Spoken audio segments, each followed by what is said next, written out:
and welcome to my Fashion Stories Box podcast, a podcast about stories in fashion history. I am Catherine, and I am so glad to welcome you here. Let's discover together interesting facts about fashion and history and fashion history.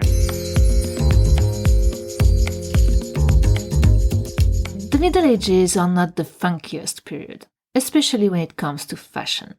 However, this is an era, believe me, full of contradictions and surprises. We see the influence of the religion increasing decade per decade and a new conservatism dictating the rules of the society. And at the same time, we see the development of a new lifestyle, promoting a kind of free love, the fin amour. This contradiction, of course, aroused my curiosity, and I decided to research a bit more about that period and its lifestyle. In this new episode of my Fashion Stories Box podcast, we won't cover all the Middle Ages. I will focus on the 12th century only. Why? Well, because this is the century of the fin amour, the courtly love. Together, we will discover more about this 12th century society. We will also learn more about the fin amour and the lifestyle it dictated.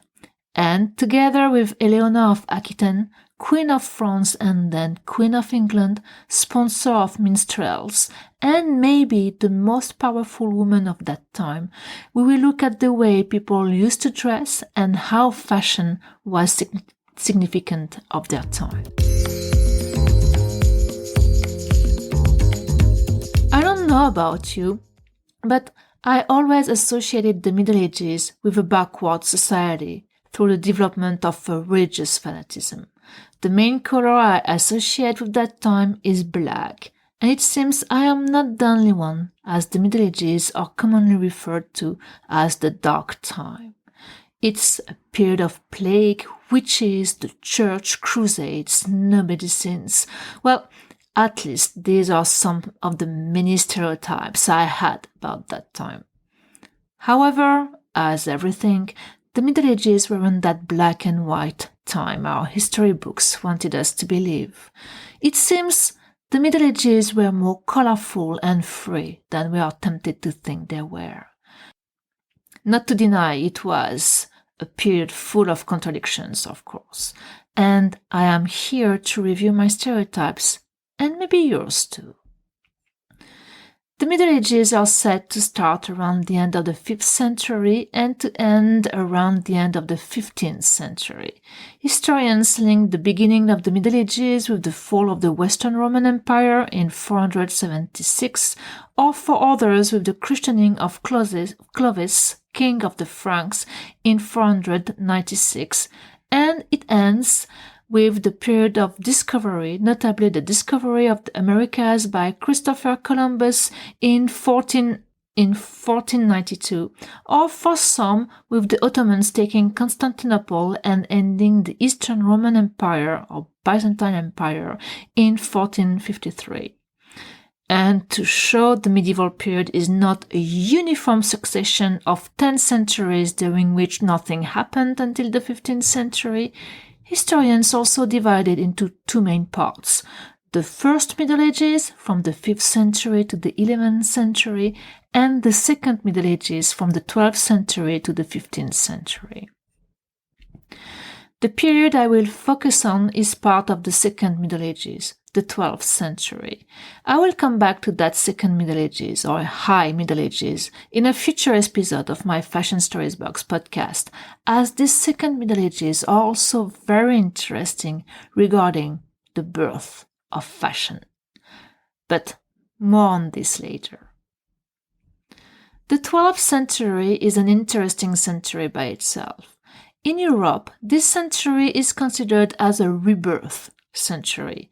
An era of prosperity is about to start, stimulated by a favorable climate. Clement winters and dry summers will enable the agriculture to flourish and the population to grow. Some innovations will also take place as water mills, plots, horses and carriages, and windmills by the end of the century. The Crusades will lead to more contacts with the Orient, not only with the Byzantine Empire, but also with the Arab world. It will lead to the discovery of Arab sciences, including math, astronomy, and medicine. The Europeans will also rediscover ancient Greek philosophers and ancient Roman writers. All of this will have an influence on the development of the new medieval society, including the concept of finamore. So, technically, what is the finamore? Finamore is a lifestyle, a conception of love and relationships between men and women, and more. Let me explain you. Finamore means pure love in Occitan, a language which was spoken during the Middle Ages in the south of France. Then it spread to the north of the country and other countries. It can be associated with another concept, the concept of courtly love. It was about an ideal of life at the court during the medieval period, linked with a code of manners and gallantry. The finamore is more than just a code or a lifestyle. It's an art, the art of complex love ruled by different rules to follow. It started to be developed by minstrels through poetry. Poems were about noblemen, most of the time knights, who had to undergo physical and moral trials to win the love of their ladies. The lady had to be inaccessible, from a higher social class, most of the time married to the lord the knight serves, and the lady controls the relationships, the desire and the step through which the nobleman had to go before reaching her. It's all about respect and the attention towards human feelings and sensations. The finamore is about the true and respectful love a man has for a woman or a woman for a man, and if both parts respect the rules, they tend towards the ultimate goal, which is shared love and pure happiness. However, before reaching these shared joys and pure happiness, the hero has to undergo a series of changes, and only the woman can decide the next steps. She has the power in channeling and intensifying the desire both parts, and especially the man, can feel. So, basically, this finamore could be called a religion of love, a religion of free love. It is about a lifestyle out of dogma, as this type of love was usually felt by a single man, a knight, for a married woman. It is a bit like the promotion of adultery, as, indeed, courtly love was not only about feelings, but also about the physical realization of the desire. The concept of finamore is anchored in the senses, in the body, in the spirit, in the soul. It's about listening and respecting one's instincts and senses. There is no external influence as social or cultural, and this concept is very interesting because it is in complete contradiction with the medieval period, the feudalism, and all these diplomatic weddings. Not to mention the influence of the religion in the way relations between men and women should happen. And it gives far more power to women and the realization of their own desire before the man's one. A premiere, to be honest. Finamore started as poems in the south of France and then evolved into novels over time as it reached the north of France. The concept of finamore will also change. If at the beginning it was a promotion of free love outside the rigid frameworks of the wedding institution, over time it will integrate the traditional morality to preserve the social codes of the time as well as the religion. Finamore won't be found only in adultery, as it used to be, but inside a wedding of love and the strengthening of the feelings of the spouses. This particular medieval art of living takes its origins in the Orient, in the Levant. The entry door will be the Arabo-Andalusian literature, which will inspire the minstrels of the south of France. To this will be added the mythology and historical characters of the antiquity, ancient Greece and ancient Rome, Celtic legends as the King Arthur, the Knights of the Round Table, and the introduction of the supernatural as the fairies, and then the chanson geste with epic heroes and Charlemagne. However, the fin amour wouldn't have had such an impact without the endorsement of powerful sponsors who will help spreading the genre. The first one will be Guillaume IX of Aquitaine, Duke of Aquitaine, one of the most powerful, if not the most powerful, duchy of the Kingdom of France. It is said he started to write poetry after his coming back from a crusade and his stay in Antioch, modern Antakya, from 1101 to 1102. He was even nicknamed Guillaume the Minstrel. This important man is no other than the grandfather of another important personality of that century, Eleanor of Aquitaine, who would also sponsor minstrels and help spreading the concept of fin amour. As authors, you have Chrétien de Troyes, French poet, and Marie de France, daughter of Eleanor of Aquitaine and Louis VII, King of France, who was the first female poet in Europe writing in another language than Latin. If you haven't heard about Marie de France, you might have heard about Chrétien de Troyes, though. He is considered as the father of medieval literature and chivalric romances, and is the author of novels around the legend of the King Arthur, as Lancelot, the Knight of the Court, Perceval, and the Holy Grail. Taking inspiration from the Greek and Roman mythology, having translated Ovid and his concept of love, he would spread courtly love through his novels.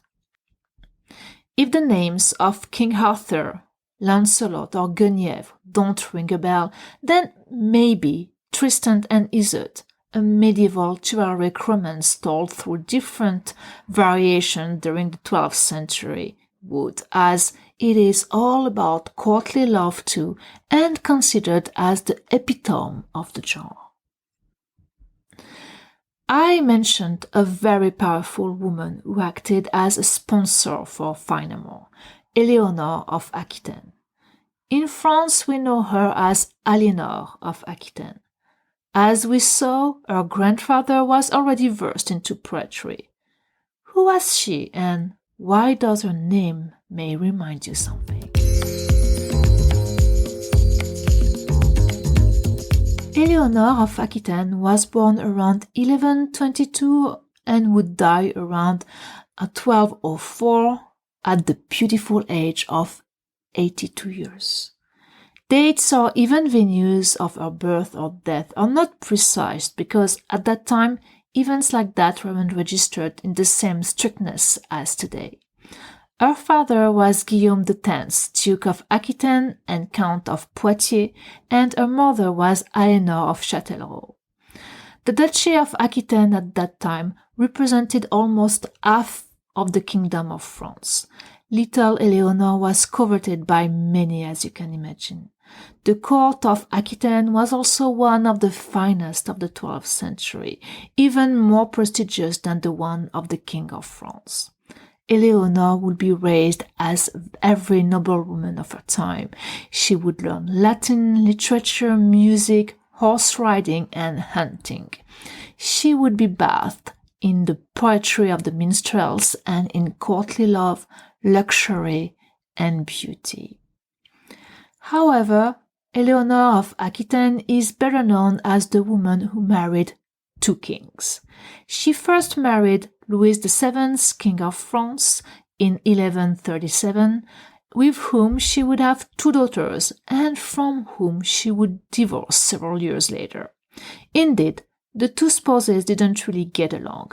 Not to mention that the court of France didn't like her because she was a bit too beautiful, free-spirited, and intelligent, and of course, she had a bad influence on the political decisions taken by the king. Nevertheless, she was suspected of adultery with her uncle, Raymond of Poitiers, during a stay in Antioch during the Second Crusade in 1148. Or, at least, this is what people wanted to believe and the type of rumors they would spread. The fact is that during that stay in Antioch, Louis and Eleanor went into a fight and she asked for divorce due to consanguinity. It was, at that time, the only valid reason for the church to accept a divorce. And, in 1152, the marriage between Louis VII, King of France, and Eleanor of Aquitaine was cancelled. She became, again, the most sought-after wife, having escaped to 2 attempts of kidnapping. But she had her eyes on another person, Henry Plantagenet, with whom she met some years ago. She married him in 1152, and in 1154 she became Queen of England, as Henry Plantagenet was crowned Henry II of England. She would take with her the Duchy of Aquitaine, which would transit from being part of the French kingdom to being part of the English kingdom. They will have 8 children together, among whom Richard I, or Richard the Lionheart. Eleanor of Aquitaine is a controversial figure of the Middle Ages. She symbolizes this free, powerful woman of the 12th century, an enlightened and pleasant Middle Ages. A Middle Ages so different from the one we are used to, and the stereotypes we have about that period. Somehow, her personality, her actions force us to have a new viewpoint on that time, to go outside our comfort zone. The medieval society wasn't only about religion, it was also about freedom. Freedom for women to live and love the ones they wanted. The medieval society wasn't fixed and all backward. It was full of contradictions and usage, which are still governing our modern society, or at least influencing it.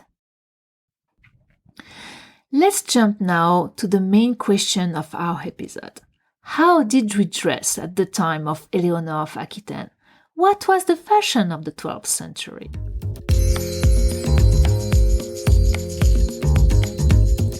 Well, to be honest, the way of dressing for men and women at that time was quite simple, nothing very fancy or extravagant. During the first part of the Middle Ages, the First Middle Ages, clothes didn't change much. Their principles will be based on the Roman way of dressing with tunics as the main clothes. Moreover, under the influence of Christianity, clothes will be used to hide the curves of the bodies, to blur the gender differences. Men and women would be dressed in similar ways, with several layers of clothes. What would be underlined was the social status. Clothes and other accessories will be used to show off the wealth and social positioning of people. Depending on the type of fabrics, the quality of the materials, and even the colors, you could have, from the first sight, plenty information about the status of the man or the woman in front of you. During the 12th century, the main fabrics used were wool, silk, linen, cotton, muslin, and hemp. Silk, cotton, and muslin were usually imported, thus more expensive and reserved to the elite. They were considered as luxury. Linen, depending on the quality and the fineness of the threads, and particularly hemp, were usually used for clothes worn by lower working classes as artisans and peasants. With the Crusades and exchanges with the Orient, other fabrics would enter the market as velvet and Damascus fabrics. Colors also played an essential role in signaling the social belonging of people, and the medieval people were fond of bright colors. Reds, blues, greens, yellows, purples, black, tones of browns are color usually represented in illustrations we have from these times. Each color had, of course, their own meanings linked with the religion, but also with status. Some colors, as red or blue, were difficult to produce, making them more rare, thus more expensive, thus a luxury. People able to have clothes dyed in such colors were part of the high society. The king, his family, or rich noble families as the one of Eleanor of Aquitaine. Embroideries also could be used in the embellishment of clothes. Again, embroideries weren't accessible to everybody. Only the wealthiest could have the means to afford them. If we now look a bit more into details on the shape of the dresses, as I told you earlier, simplicity was the rule. Simplicity and modesty. If we analyze how Eleanor of Aquitaine would get dressed every day, these are the main garments she would wear. As underwear, she would have worn a chemise, made from crepe fabrics or even silk. This chemise was usually white, featuring long sleeves, long up to the ankles. It could have embroideries at the neck, the wrists, all of the sleeves, and at the bottom.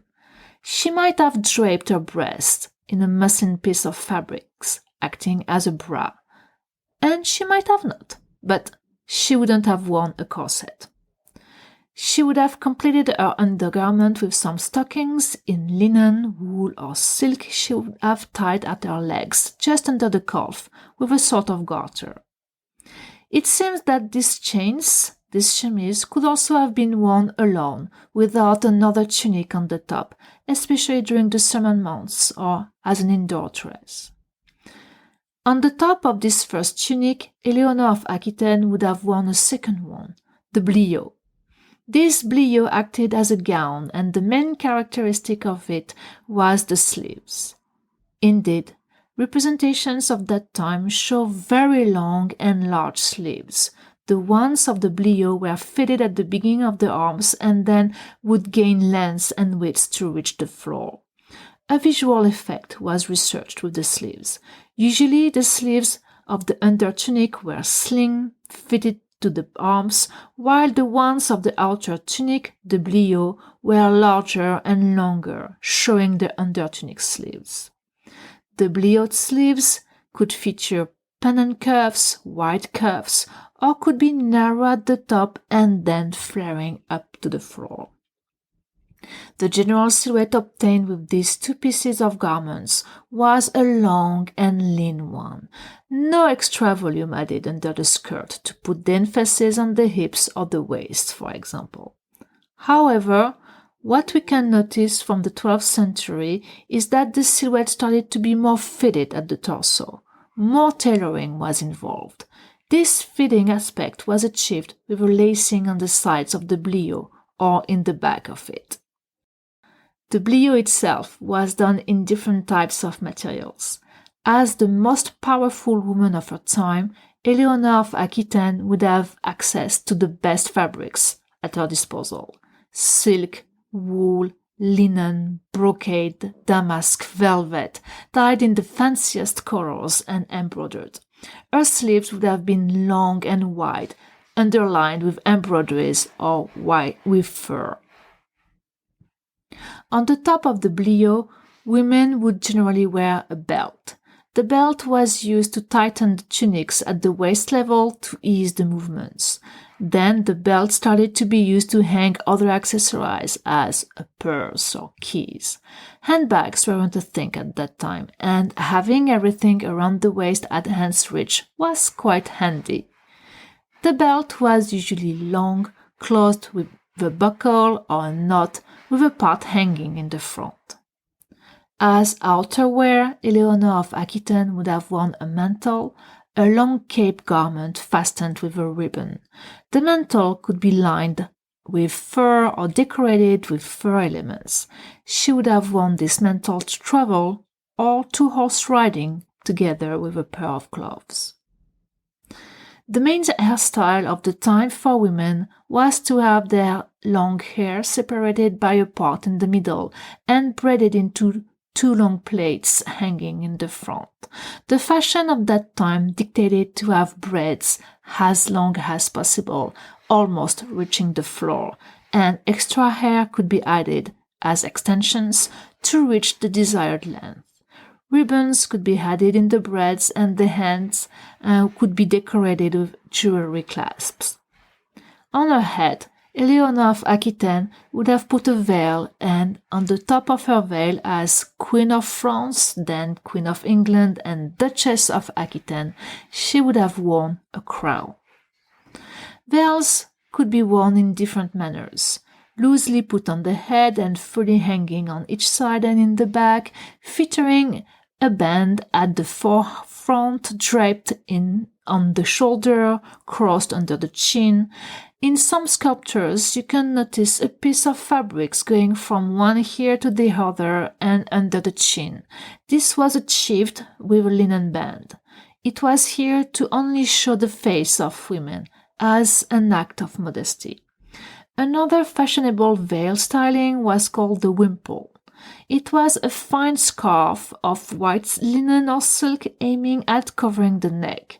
Its center was placed under the chin and each end was fastened above the ears. The wimple was worn in combination with a veil, and it is something that you could still see being worn by Catholic nuns. And what about the valiant knight who would have proclaimed his love for you by going through the challenges of the final war?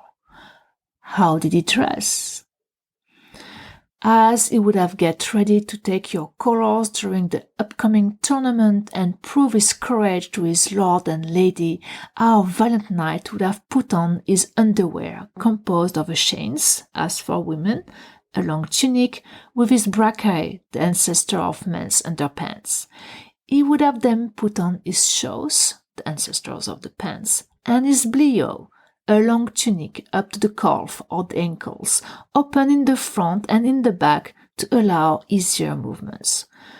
To make an impression on you after the tournament, he would have, of course, worn on your name. His bliot would have been from the finest material, the richest colors, featuring long and large sleeves with embroideries at the neck, in the front, and at the sleeves. Of course, to fight this tournament, he would have to wear his armor, composed of a padded undertunic, a long mail shirt split on each side, mail horses, a face shield, a helmet with a nose guard, a cuirass, a shield, and at his waist his sword and a spear. As he would have entered the tournament's field on his horse, he would have come to the tribune where you would have been standing with your lord to salute you. You would have thrown him a scarf for him to attach as his arm or helmet, making him your official champion knight. Of course, this is an overly romanticized version of the knight in this context of Finamore during the 12th century. The armors were so heavy it was impossible for them to get ready alone and to sit on their horses alone. And once they were on the floor, again, they couldn't sit up alone, making them vulnerable. If we now look at how men looked like during that time, we can notice that they featured a longer hairstyle, up to the shoulders. They wore beard and mustaches. On the top of the main outfits I mentioned earlier, they would also wear mantles and hooded capes with bonnet-like hats. The shoes were usually made from leather and widely inspired by the Byzantine shoes types, the poulaine, featuring long and pointed endings. And sleeves were the object of all attentions, preluding of their importance in the coming centuries. A bigger variety of sleeves started to develop. Close-fitted sleeves, elbow-length sleeves, sleeves of the outer tunic, the bliot, tailored in a way to show the chins, the chemise, sleeves fitted at the top and becoming larger and longer towards the wrists.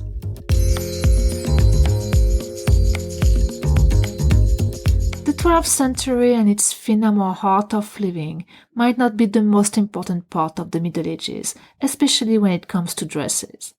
However, this century, considered as the medieval Renaissance period, will set the ground for the development of a new silhouette, and for men and for women, which will start developing throughout the 13th century and especially the 14th century, leading not only to the use of clothes for social differentiation, but also for gender differentiation.